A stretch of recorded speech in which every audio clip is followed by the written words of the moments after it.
Assalamualaikum warahmatullahi wabarakatuh. Bismillah, alhamdulillah, wassalatu wassalamu ala man la nabiyya ba'dah, Muhammad ibn Abdullah, alladhi arsalallahu ilaihi al-huda wa ala alihi wa sahbihi wa man tabi'ahum bi ihsani wa man walah.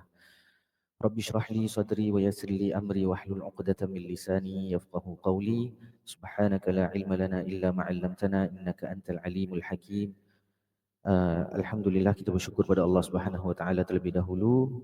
Kita memuji Allah Subhanahu Wa Taala dengan pujian-pujian yang selayak bagi, selawat dan salam kepada baginda Muhammad sallallahu alaihi wasallam serta sahabat ahli keluarganya, dan juga para tabi'in dan yang mengikuti jejak langkah baginda sallallahu alaihi wasallam.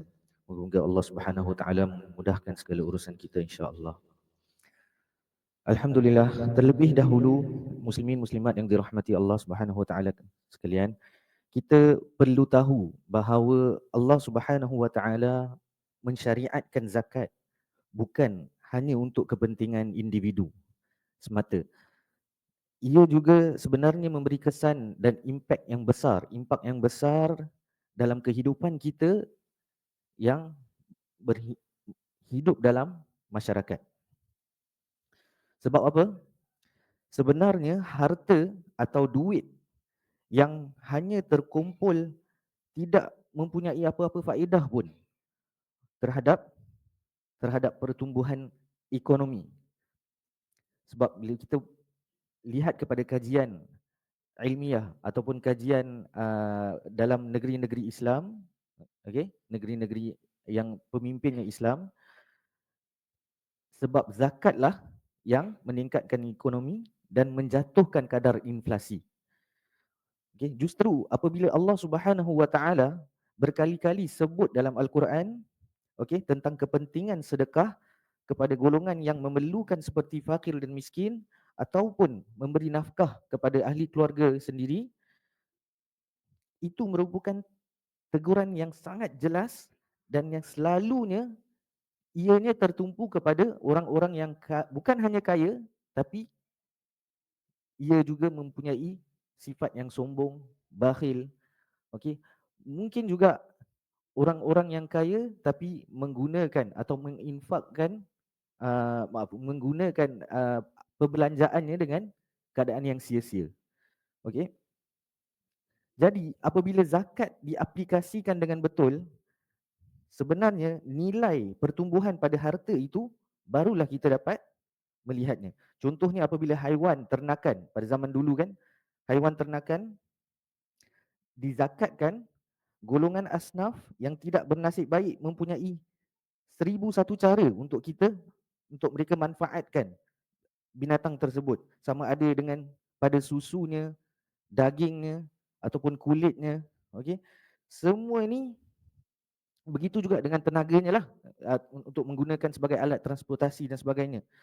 So dalam konteks pelaksanaan zakat moden ni pula, dana atau zakat digunakan untuk membiayai para asnaf, sama ada secara tunai ataupun dengan skim-skim bantuan yang mempunyai nilai pemberdayaan modal insan, supaya sumbangan tidak hanya bersifat sekali sahaja.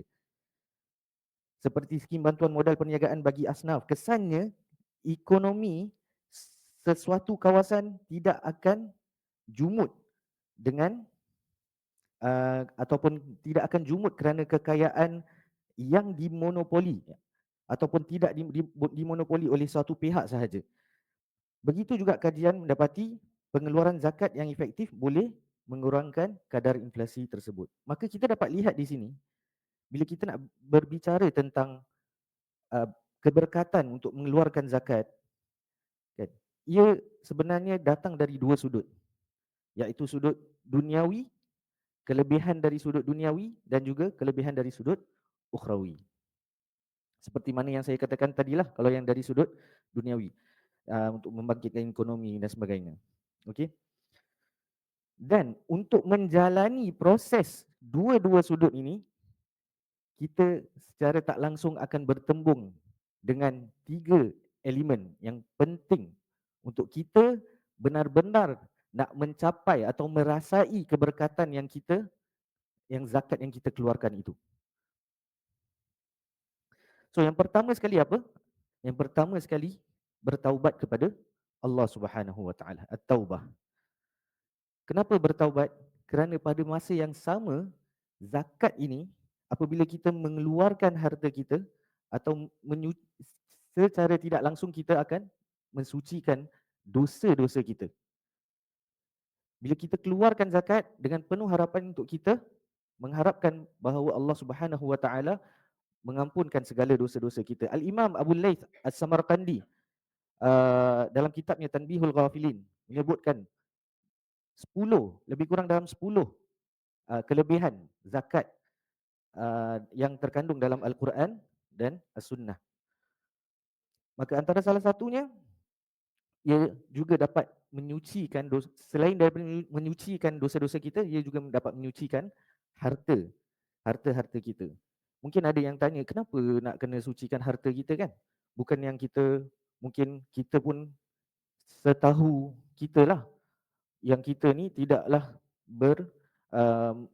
mendapatkan expenses daripada sumber-sumber yang haram. Tapi tuan-tuan dan puan-puan yang dirahmati Allah Subhanahu Wa Taala sekalian, kadang-kadang kita pun lalai, kita pun lupa. Dalam perniagaan kadang-kadang pun sering dilakukan penipuan dan sebagainya. Dan kadang-kadang kita kerja, jangan cakap kalau berniaga, kalau kita kerja makan gaji pun kadang-kadang kita pun ada ambil certain time yang kita ada ambil, kalau nak cakap curi tulang tu macam kasar sangat lah kan. Tapi ada masa-masanya yang kita mungkin mengambil masa untuk kegunaan kita sendiri. Betul tak? Maka ini semua dengan mengeluarkan zakat, sebenarnya ia dapat menyucikan harta kita. Dan zakat juga secara tidak langsung apabila kita bertaubat kepada Allah Subhanahu Wa Taala, kita juga meminta Allah Subhanahu Wa Taala untuk jauhkan kita daripada bala. Seperti mana yang terkandung dalam hadis Anas yang diriwayatkan oleh Al-Imam Al-Baihaqi, bahawa Nabi SAW bersabda, cepat-cepatlah bersedekah kerana bala itu tidak boleh mendahului sedekah. Dan seterusnya, banyak lagi kalau kita nak bincang tentang kelebihan-kelebihan zakat untuk dari segi individu, untuk akhirat kita, dari segi ukhrawi kita, menolak kepada bala dan diringankan hisab. Ada juga yang mengatakan, yang berpendapat bahawa meringankan atau memudahkan untuk kita, bagi kita untuk jalan di sirat dan sebagainya. Yang kedua, selain daripada taubah, yang kedua adalah ikhlas. Apabila kita mengeluarkan zakat, kita perlu ikhlaskan diri kita.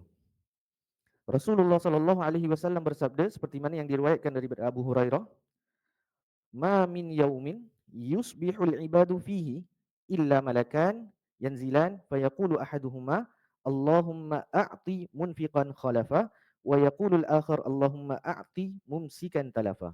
Bila kita berbicara tentang ikhlas ni, tuan-tuan dan puan-puan yang dirahmati Allah sekalian, ikhlas kita jangan terpedaya dengan, oh, bila kita ikhlas, kita tidak mengharapkan apa-apa. Betul. Ikhlas itu, apa maksud ikhlas? Ikhlas itu maksudnya bila kita memberi dan kita tidak mengharapkan apa-apa daripada orang yang kita diberi itu. Betul tak? Ataupun daripada siapa-siapalah. Dan juga sekeliling kita, dan kita melakukan dengan ikhlas, bukan dengan hendak, bukan dengan ada sifat ujubnya kita ataupun riaknya kita pun tak ingin pun orang nak melihat kita apabila kita mengeluarkan zakat dan sebagainya. Ikhlas, tetapi kita perlu ada rasa pengharapan daripada balasan daripada Allah Subhanahu Wa Taala. Maka ini pun salah satu perkara yang sangat penting, yang mana ia boleh dia tersangkut paut dengan talbis iblis. Apabila manusia, oh kita ikhlas ni, kita beri ni, kita pun tak mengharapkan apa-apalah daripada Allah Subhanahu Wa Taala. Tak. Kita tak boleh berkata ataupun ada niat macam tu. Okey? Yang ketiga, akhir sekali adalah bersyukur kepada Allah Subhanahu Wa Taala.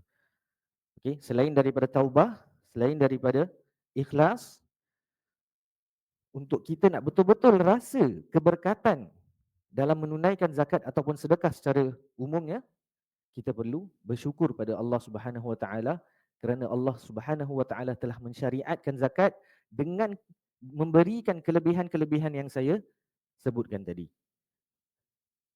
Dan kalau kita perhatikan ketiga-tiga elemen ini semuanya mempunyai amalan lisan dan juga amalan hati. Nak praktis, nak ada taubat dalam diri kita, nak ada ikhlas dalam diri kita, nak ada kesyukuran dalam diri kita, memang rasanya senang atau susah? Untuk nak mempraktikkannya, insya-Allah senang. Tapi bila kita sebut tentang amalan hati, bertaubat, bila kita bertaubat, amalan hati belum tentu kita. Sebab kalau amalan lisan, macam mana kita nak bertaubat? Dengan menyebutkan istighfar pada Allah Subhanahu Wa Taala. Tapi adakah kita betul-betul kesal dengan perbuatan kita? Adakah kita betul-betul telah menanamkan azam untuk kita tidak melakukan lagi? Adakah kita betul-betul menyesal dengan perbuatan yang kita lakukan? Begitu juga dengan ikhlas. Apa amalan ikhlas? Memberi. Okey? Tanpa ingin dilihat dan diketahui dan sebagainya. Amalan hati untuk ikhlas adalah apa? Apabila kita beri, kita tak mengharapkan apa-apa daripada orang lah. Okey? Bagaimana pula dengan bersyukur pada Allah Subhanahu Wa Taala? Bagaimana amalan untuk kita bersyukur pada Allah Subhanahu Wa Taala? Kan kita belajar daripada hadis Aisyah radhiyallahu anha yang mana beliau menanya kepada Rasulullah sallallahu alaihi wasallam, "Wahai Rasulullah, engkau dah diampunkan oleh Allah Subhanahu Wa Taala, kenapa engkau masih nak bengkak-bengkakkan kaki engkau lagi untuk berdiri solat dengan begitu lama pada waktu malam?" Apa kata Rasulullah? "Afala an akuna abdan syakura." Rasulullah mendidik kita, mengajar kita bahawa apabila kita nak bersyukur, bukan hanya kita sebut alhamdulillah, tapi mengamalkan, melakukan perkara-perkara ibadah ataupun perkara kebaikan. Itu amalan fizikal lah, secara fizikal. Namun amalan hati untuk bersyukur ni, apa dia? Siapa yang tahu amalan hati untuk bersyukur? Contohlah kalau kita ni uh, bekerja, kan, tiba-tiba dapat satu bulan tu kita dapat bonus secara terkejut. Apa yang kita pun bersyukurlah kepada Allah Subhanahu Wa Taala. Kan? Tiba-tiba bos kasih performance bonus. Hantarnya performance memang bagus, ni bonus untuk hantar. Bagaimana cara untuk kita nak merasakan atau kita nak mengamalkan hati kita untuk bersyukur pada Allah Subhanahu Wa Taala? Naam. Ada siapa yang nak cuba? Nak kena bawa ni next time Ustaz Khairul kena bawa apa? Harta sikit ya. Mengadakan rasa syukur dalam hati ni bagaimana tuan-tuan? Ialah apabila kita mendapatkan sesuatu, kita perlu merasakan bahawa benda yang kita dapat tu sebenarnya bukan daripada sebab aku dah usaha keras, aku dah kerja keras ni. Bukan daripada hasil daripada perbuatan atau effort kita sendiri.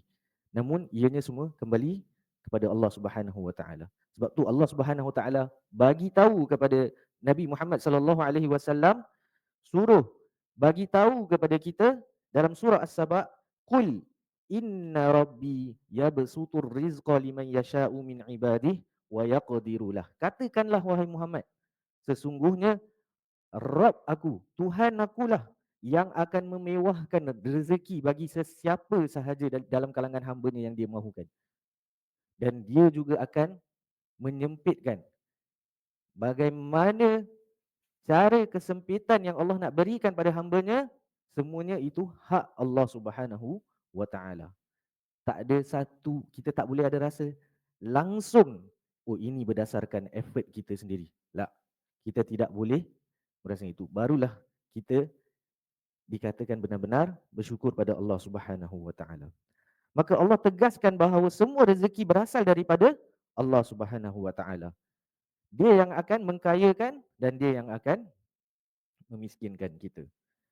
Dan kita ni apabila kita dapat harta yang banyak, sebenarnya kita sepatutnya rasa ini merupakan satu ujian.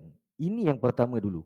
Selain kita merasakan bahawa oh Allah Subhanahu Wa Taala beri, alhamdulillah Allah Subhanahu Wa Taala berikan aku something. No, kita kena start with, mulakan dengan rasa ini yang merupakan satu ujian. Sebab itulah Ibn Mas'ud mengajarkan kita apabila nak minta pada Allah Subhanahu Wa Taala untuk kekayaan, kan? Tak salah nak minta kekayaan, tapi Ibn Mas'ud ajar kita doa yang Nabi ajarkan kepadanya, Allahumma inni as'alukal huda wat tuqa wal afafa wal ghina. Sebab kalau kita tak ada hidayah, kita tak ada ketakwaan, kita tak ada afaf, maka kekayaan yang Allah berikan pada kita itu semata-mata untuk menguji kita. Dan sebenarnya lebih teruk lagi atau bahasa yang lebih dahsyat lagi, ia sebenarnya musibah buat diri kita. Wallahu ta'ala a'lam. Subhanakallahumma wa bihamdik asyhadu an la ilaha illa anta astaghfiruka wa atubu ilaik. Wassalamualaikum warahmatullahi wabarakatuh.